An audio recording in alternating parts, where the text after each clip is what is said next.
Okay, students, welcome to the discussion on place. This is one of the 4 P's of marketing: product, price, place, promotion. Now, when we talk about place, what it's really referring to is what's more commonly known in business as channel of distribution. It's how you get your product from producer to consumer. And what you need to know about place is that out of the 4 P's, product, price, place, promotion, place is the one that's least likely to be changed by the marketing folks. And that's usually because it's kind of dictated by your existing business model.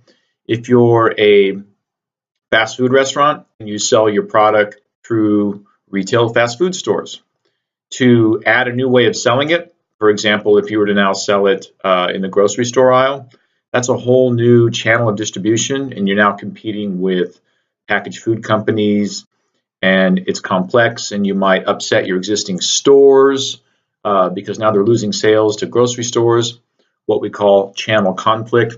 So just know this: out of the 4 P's, product, price, place, and promotion, place is the one that's least likely to be fiddled with of the marketing mix choices. That said, sometimes companies will expand by selling in a new place. Locally here we have Karl Strauss Brewery, and used to only be able to get their beer by going to the restaurant and drinking the beer on site. Maybe you could get a growler and take a little bit home with you.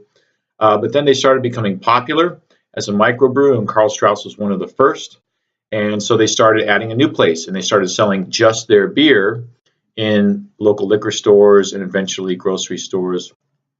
And of course, the restaurants might have an issue with that, right? Like, now we're losing sales of people who used to come to our restaurant to drink our beer. Now they can get it directly from a grocery store. That could hurt their business, creating some channel conflict.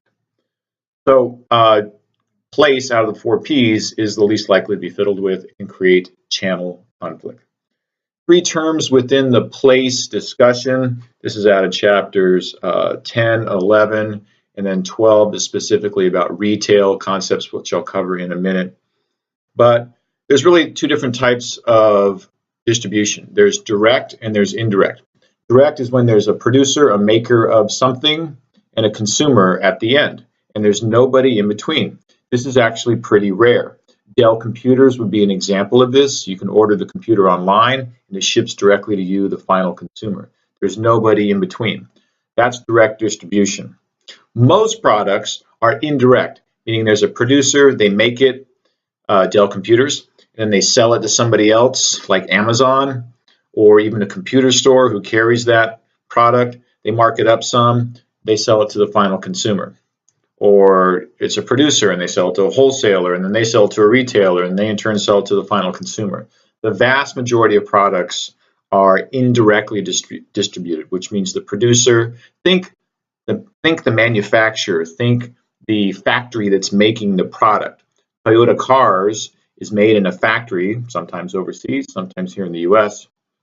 They sell it to the dealership, and then the dealership sells it to the consumer. It's still indirect. Even if you're getting the product from the dealership, that's a separate retail entity, separate from the parent company, Toyota.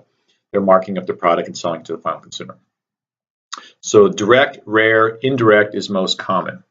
Don't think, well, if I buy it from Amazon, then it's all direct because it's Amazon products. Amazon is a aggregator of products from all over the place into a central retail online marketplace, if you will, but they're not the producers of those products. Does that make sense? So most products are indirect. There are some direct products, most are indirect. What we see now a lot is what we call multi-channel. Multi-channel is where companies will sell online, and then they also sell possibly in a retail store. When I worked at Petco, we still have a website where you can go and you could order all the Petco products online, and you could also go into a retail store and buy them that way. And that's creating some conflict for retailers as they're trying to figure out which model is more profitable. If we have too many online sales, that hurts our retail sales. Do customers want to go into the store and buy the product? They just look at it there and they'll go try to find it cheaper online, what we call window shopping or showrooming. A lot of that is happening.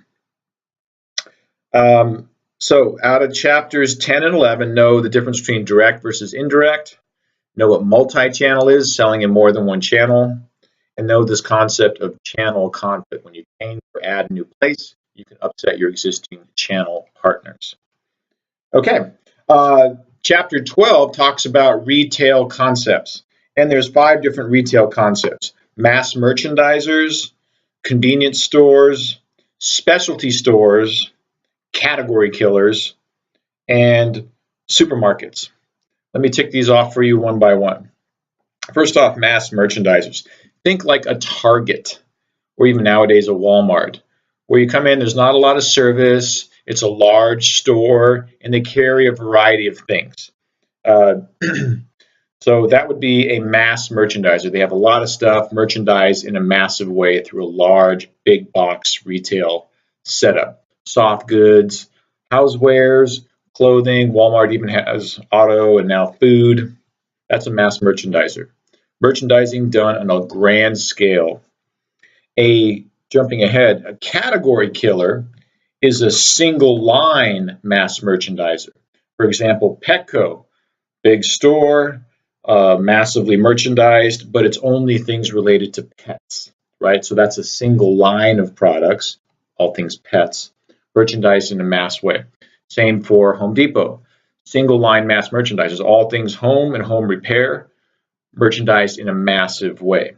Versus a mass merchandiser, they have a lot of different stuff for the home, stuff for your pets, et cetera, et cetera. Walmart would be a mass merchandiser, whereas Home Depot would be a single line mass merchandiser. And they're more commonly referred to as category killers because when they open up a retail location in your neighborhood, they kill that category of business for all the other small moms and pops. If you're Ace Hardware with a little store and Home Depot moves into the shopping center across the street, you're toast, right? Because they're bigger and they can get stuff less expensive.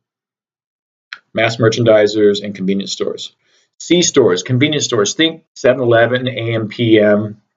So these guys used to fill in the trips after the supermarkets closed. You'd have to go to a convenience store to get milk or diapers for your little baby. And now they've moved more into competing with fast food. They have a lot of, food items in the store, and their actual merchandise, grocery store type items is less depth, a little bit of everything, maybe one brand, one size. And they have a small assortment and they turn it over very quickly. Convenience stores. Number 4 would be specialty stores. Specialty stores, think all the retailers that live within a mall, not the main tenants at the end, like your department stores, but all the little what we call inline tenants. I used to do leasing for Westfield Shopping Town. Most of the centers here in San Diego I've worked for either as a marketing director or doing some leasing work for them. But specialty stores, a classic example would be like a Victoria's Secret, right?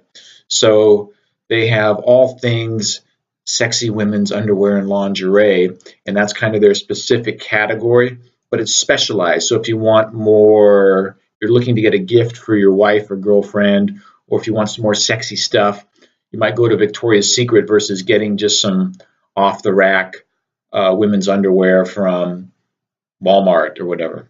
I'm not really sure why I'm talking about women's underwear, but I'm just trying to use Victoria's Secret as an example of what a specialty retailer is. Ritz Camera in a mall would be another example. It's just, or even Crate and Barrel, which now also has big stores, but they started out as like, if you just want really cool stuff for your kitchen and house and, flatware and cookware, but it's perceived higher quality, perceived higher service than the stuff you might get from a Walmart or even a straight up department store like a Sears or a Macy's.